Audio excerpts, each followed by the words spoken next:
Bienvenidos al Despertador y hoy discutimos todo lo que se ha dicho durante el fin de semana por el tema de las primarias, el planteamiento del voto preferencial para los senadores y obligatorios con Max Puig.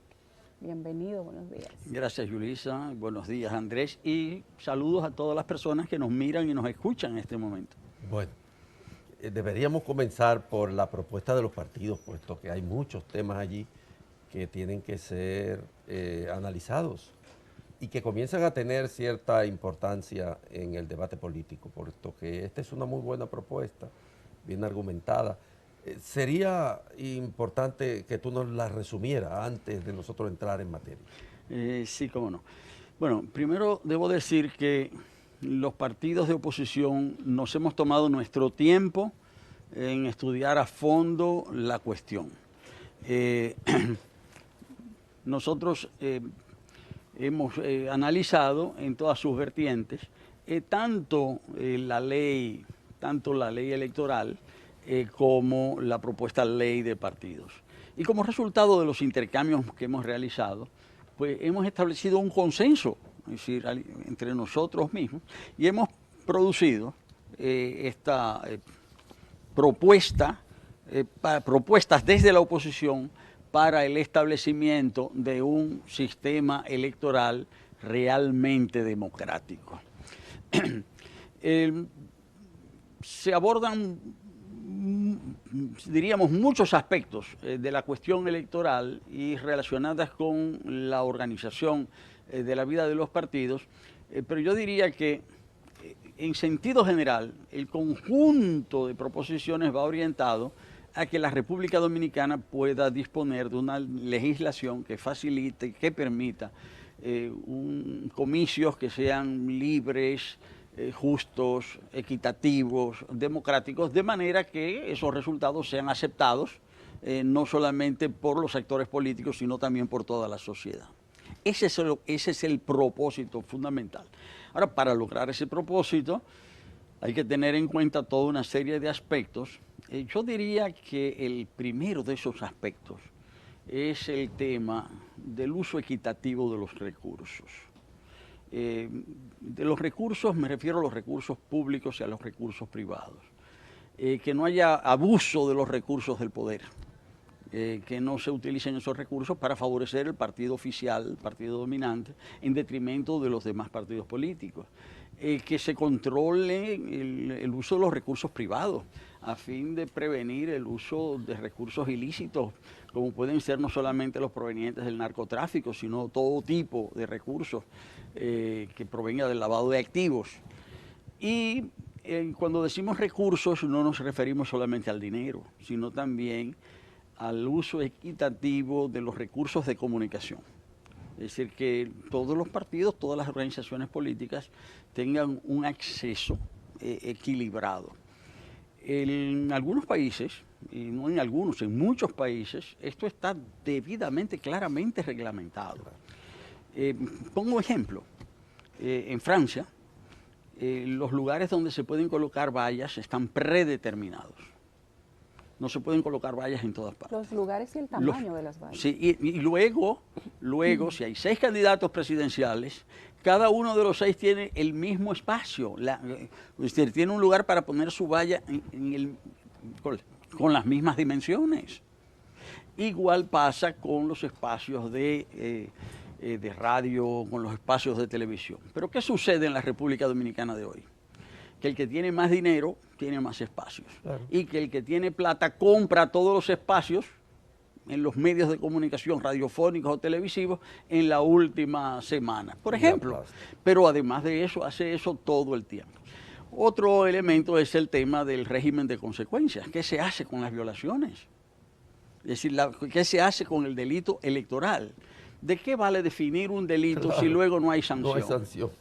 Y les voy a poner quizás para que las personas que nos están mirando y escuchando vean esto con un ejemplo muy concreto. A mí me tocó ser candidato presidencial en el año 2002.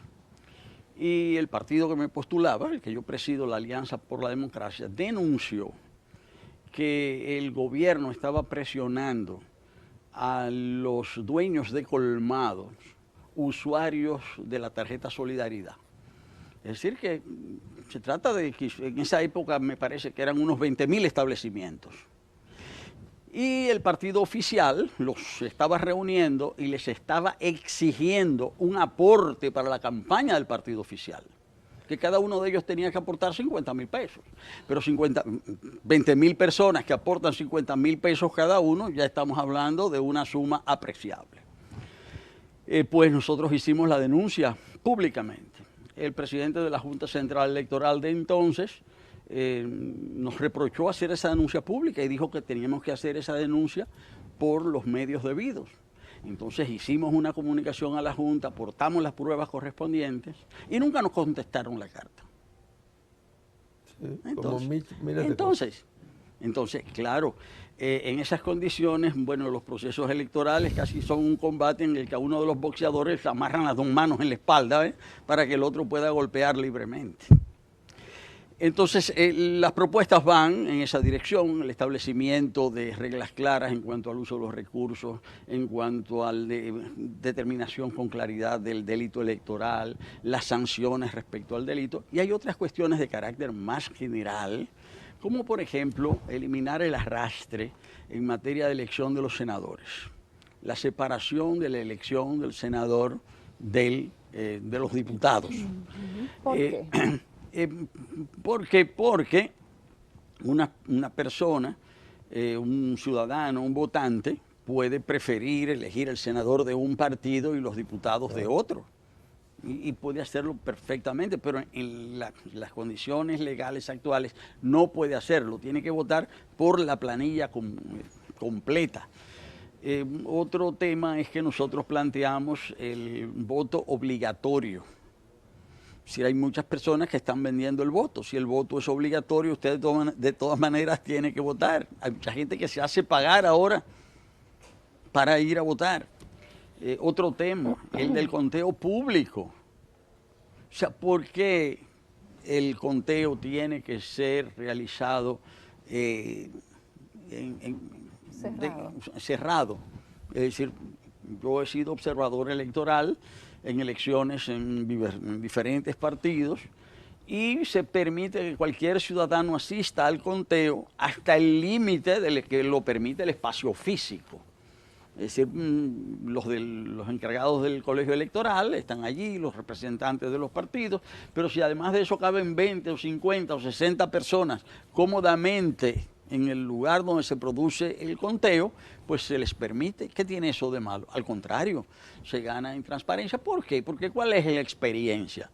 Es decir, lamentablemente la experiencia es que hay debilidades humanas y delegados de los partidos incluso aceptan modificar los resultados a cambio de dinero, a cambio de un pago. Entonces, ¿qué tiene de malo que todo el mundo vea cuando se cuenten los votos? Entonces, hay un conjunto así de medidas que los partidos de oposición estamos proponiendo, que las hemos estudiado con mucha seriedad, las hemos estudiado, yo diría, a profundidad. Hemos visto los pros y los contras de esas medidas y nosotros entendemos que la propuesta que estamos haciendo es un aporte para un debate serio. Y nosotros pensamos que sin ese debate serio tampoco puede haber una ley efectiva, porque hay un peligro en todo esto, y es que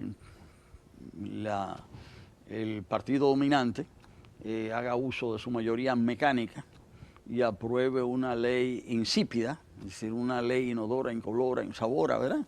Que no diga nada, para después decir que sí, que ya hay una ley, y todo el mundo, ¿verdad? Es decir, colorín colorado, este cuento se ha acabado, ya hay una ley, aunque la ley no sirva para nada. Entonces también eso hay que evitarlo. Nosotros creemos que debe darse una discusión, un debate que no esté limitado a los partidos políticos, que puedan estos elementos que propone la oposición y los que proponga el partido de gobierno y sus aliados sean ampliamente conocidos. Y por eso incluso en el mismo día de hoy, los partidos de la oposición vamos a comenzar todo un proceso de socialización de estas propuestas.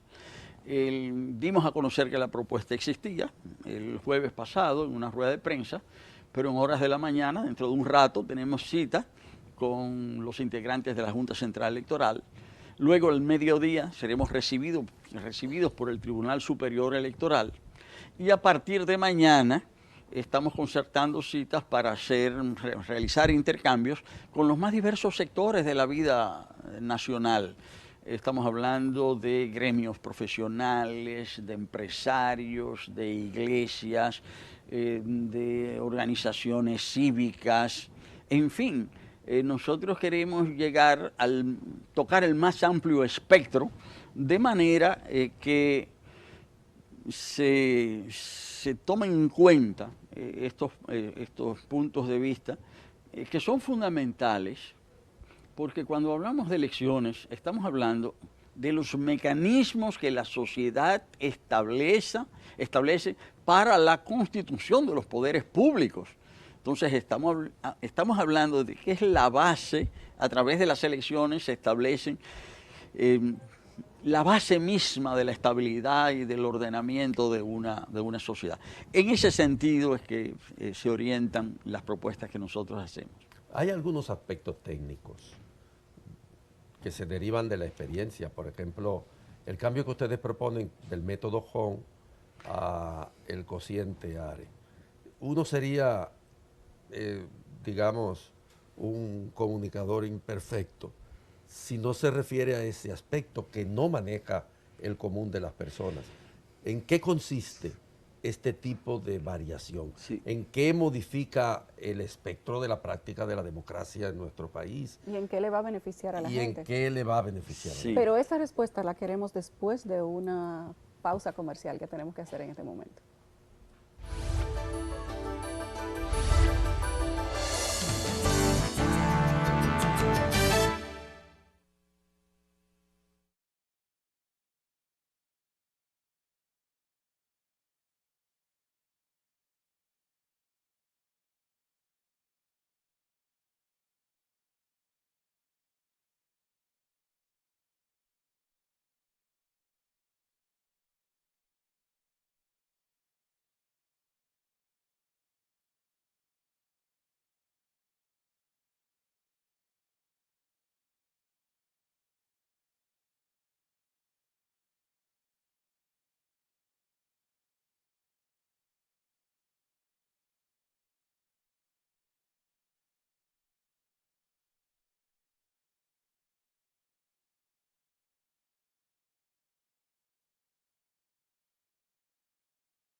Somos El Despertador, hoy tenemos a Max Puig y antes de irnos a la pausa, Andrés dejaba una pregunta en el aire.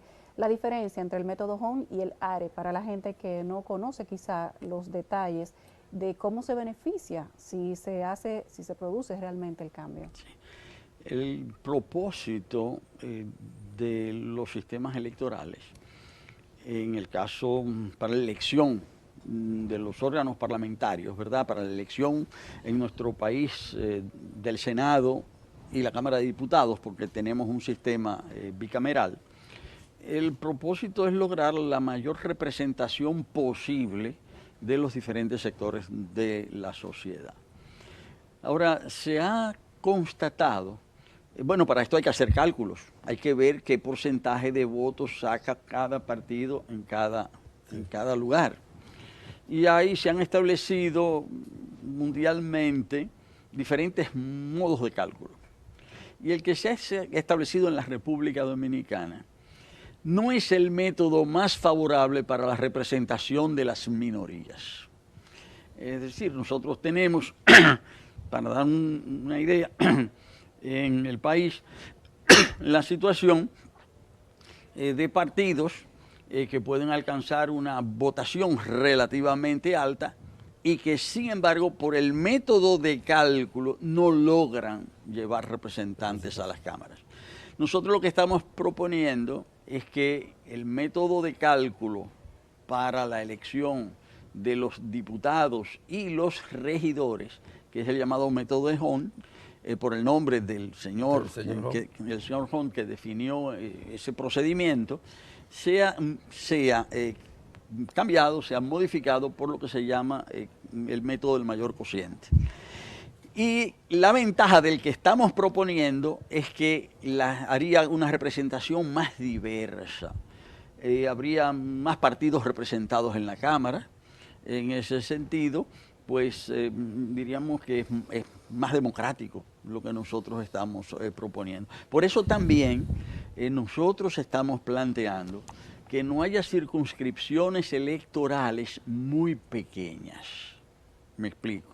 Hay provincias que tienen 5 diputados y las han dividido en 2 circunscripciones. En una se eligen 3 diputados y en otras se eligen 2. Bueno, lo más probable es que en esas provincias solo haya representación de los 2 partidos principales. Nosotros estamos diciendo que en esos casos lo que hay que hacer es una sola circunscripción de 5 y que los habitantes de la provincia puedan escoger de manera preferencial cuál de los 5 prefieren, y eso puede dar lugar, primero los electores tendrían más opciones, porque podrían escoger entre 5 y no solamente entre 2 o entre 3. Sí, claro. Y además de permitir más opciones al elector, pues también podría permitir eventualmente que haya un representante de otro partido, y así podrían haber 2 de un partido, 2 de otro, y el quinto representante podría ser de un tercer partido. Ese es el sentido de nuestra propuesta, que la representación sea más abierta, más amplia, más democrática. En España se usa el método Hon también, y hay un reclamo justamente de los partidos que ya no son tan minoritarios, porque Podemos tiene 70 y pico de diputados y Ciudadanos tiene 43 o 44. Pero hay el mismo reclamo. Hace tiempo, no es un reclamo de ahora, desde cuando Unidad Democrática. Es decir, hace tiempo que en España ha habido ese tipo de reclamo, pero los partidos hegemónicos, que son los que se benefician de la aplicación del Hon, no lo han permitido. Claro, porque en el fondo el método que prevalece en la República Dominicana es el método menos democrático de cálculo para la elección de los representantes. Y nosotros queremos un método más democrático. Pero, como bien señalas, no es un método que inventamos nosotros. Es una discusión que se da en todos los países del mundo.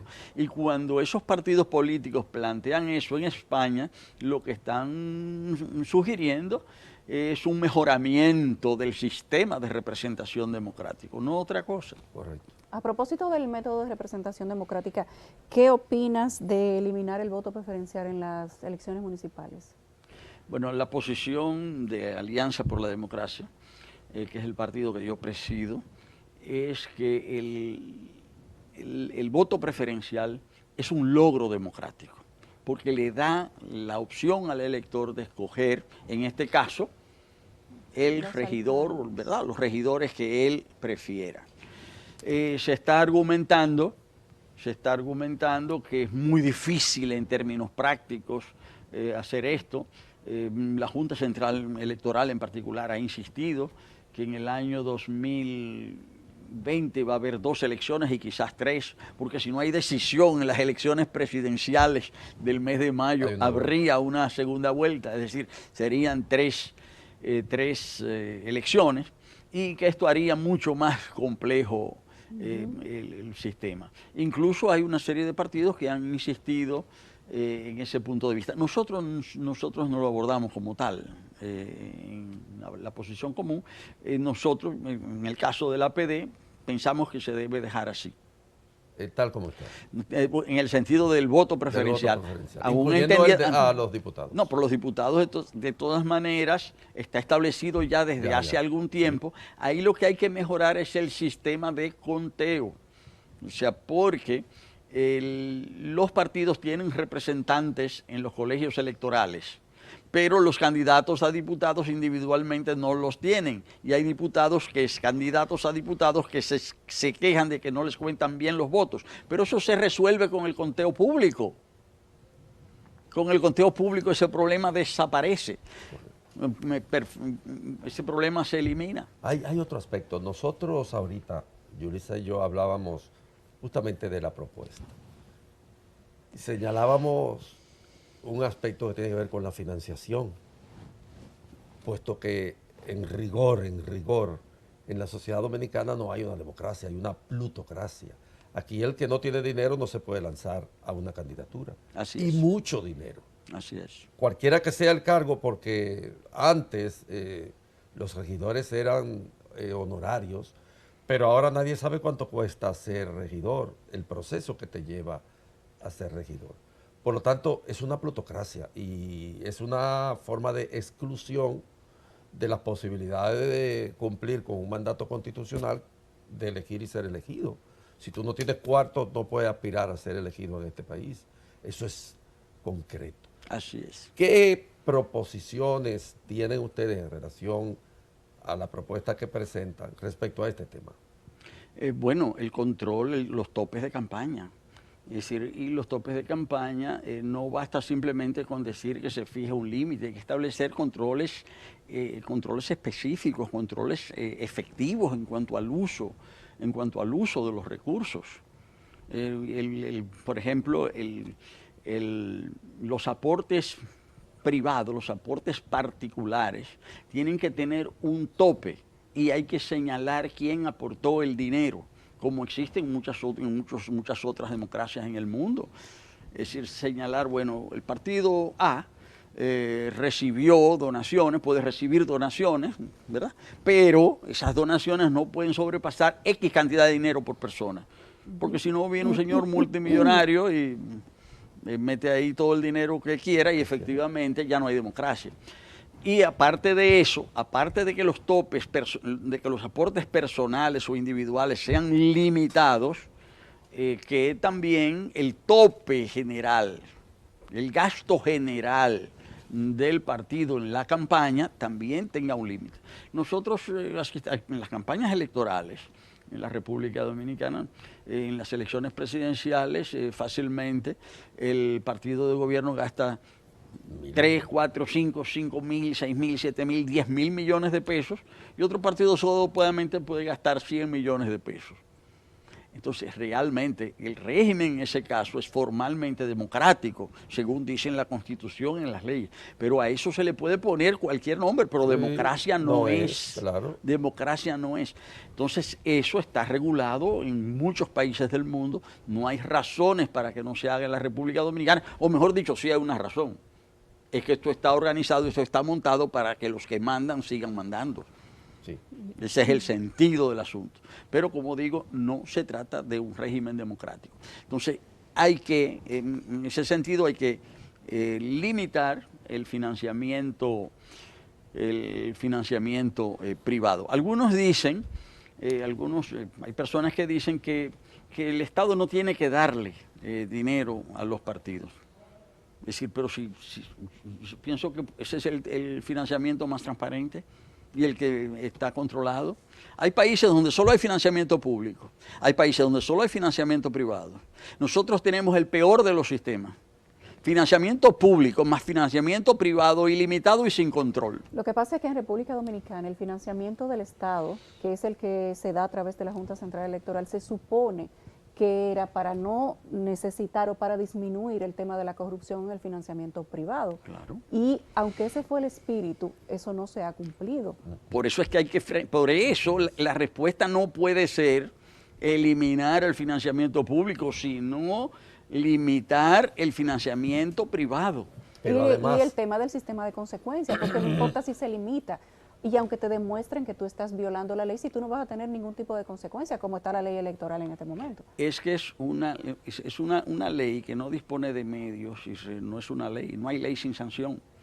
No hay ley sin sanción. Entonces, una ley en donde no se especifican cuáles son las consecuencias de cometer un acto ilegal, es decir, no es ley, es decir, es una declaración, ¿verdad? Pero no, es decir, no permite establecer reglas. No hay ley sin sanción. Max, el expresidente Fernández habla hoy en su observatorio global de las propuestas que ha hecho la oposición.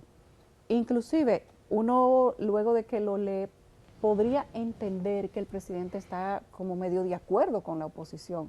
Habla de las primarias y de cómo los partidos de oposición se han aliado, han conformado un gran bloque y que eso va a ser importante para la próxima legislatura en el Congreso y que ese va a ser quizás el tema de mayor discusión. ¿Cómo lo ven ustedes? Bueno, en primer lugar debo decir que el tema de las primarias abiertas o cerradas, que ha ocupado mucho la atención del partido oficial, del partido dominante, en realidad, por un lado, no es el tema principal en todo el tema de la ley electoral. Pero parece que al presidente Fernández le interesa. Bueno, por eso, pero ese es el tema que ha ocupado la preocupación del partido dominante. Pero yo planteo dos cosas. Primero, que ese no es el tema principal. Y segundo, que las primarias abiertas ya prácticamente están descartadas, por más que se quiera. Claro. No hay manera de aprobar las primarias abiertas. Ahora, ¿por qué digo hago esos dos señalamientos? Cuando el partido oficial, cuando el partido dominante insiste en que ese es un tema fundamental y hace girar toda la discusión en torno a eso, esa es una manera de soslayar el aspecto esencial, que es el tema del uso de los recursos. Es decir, que es el tema del delito electoral. Ese sí es el principal. El tema de los recursos, el tema del delito electoral. Entonces, cuando ellos ponen ese tema sobre el tapete y ponen gente a comentar, a oponerse, bueno, pues hacen que se centre la atención en eso. Mucha gente cree que eso es lo que se está discutiendo solamente. Sí, eso es verdad. Creen que eso es lo único que se está discutiendo. Claro. Para una de las fracciones en que está dividido el partido dominante, eso es muy importante, para la fracción que detenta los resortes del poder, que detenta el gobierno, porque manejando tantos recursos, esa fracción entiende que a través de las dádivas, a través de las contratas, a través de diferentes mecanismos, ellos pueden imponer los candidatos que prefieran, no solo en su propio partido, sino en cualquiera de los partidos. Entonces, desde ese punto de vista, para esa fracción eso es muy importante. Bueno. Ese es el temor, ¿verdad?, que ve la otra fracción y que encabeza el expresidente Fernández, y él está defendiendo, ¿verdad?, con muchos argumentos, particularmente con argumentos de tipo jurídico, argumentos de tipo constitucional, está defendiendo la posición contraria. Toda la oposición también está en contra de las primarias abiertas, y en esas condiciones, es decir, no hay manera de aprobar las primarias abiertas que requieren una mayoría de 2/3 partes para hacer... Una ley fundamental. Sí, porque es una ley fundamental. Entonces, en ese sentido, lo que hemos planteado en la oposición es que los candidatos sean escogidos de acuerdo a los estatutos de cada uno de los partidos y que si hay primarias sean cerradas en base al padrón de ese partido y sean voluntarias. Es decir, nosotros no, como partidos no estamos planteando primarias cerradas, obligatorias y simultáneas. No, estamos planteando que cada partido decida.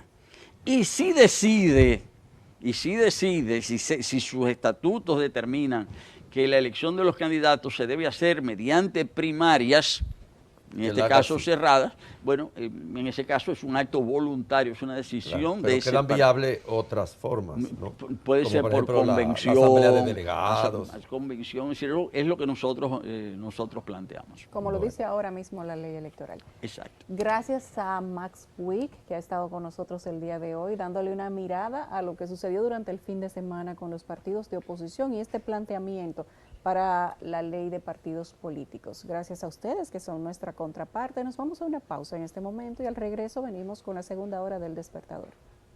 No le cambie y continúe con nosotros porque tras la pausa, en la segunda hora del Despertador, un anciano fue noqueado por un vecino. Conozca la razón. También increíble, una niña de 2 años desaparece ante los ojos de su madre mientras él le tomaba una fotografía. Además, cuando regresemos, una mujer confunde a su cliente con Rihanna y se convierte en la burla de los internautas. Y más adelante hablaremos sobre el perdón y la recuperación de la pareja después de una infidelidad.